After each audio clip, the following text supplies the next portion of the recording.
Yo, what's up mga pare koy? Welcome back sa Paradan TV. Ito yung ating Black Peach Chupentiho sa ating 330 ml soda can. Ayan. So ito na ang sinasabi ko. Dahil sa mixture ng medium ko na goat manure, tsaka vermicast, tsaka garden soil. Ang epekto, eto.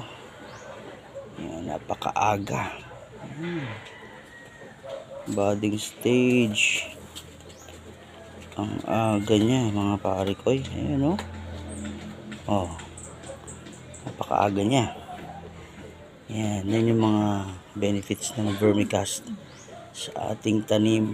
Dito sa kabila yun, meron na rin konti. Ayan o, sa gitna ng mga dahon.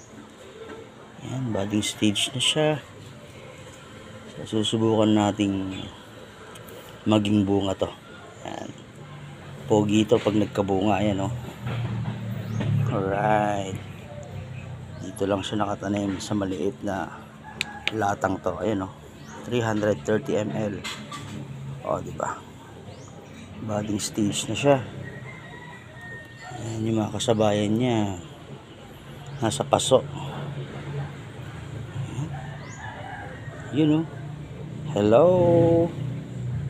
Ayan. So, update ko kayo mga pare ko. Kung ano man ang mangyari dito sa ating Black Peach Chupentiho. Alright. Wrap up.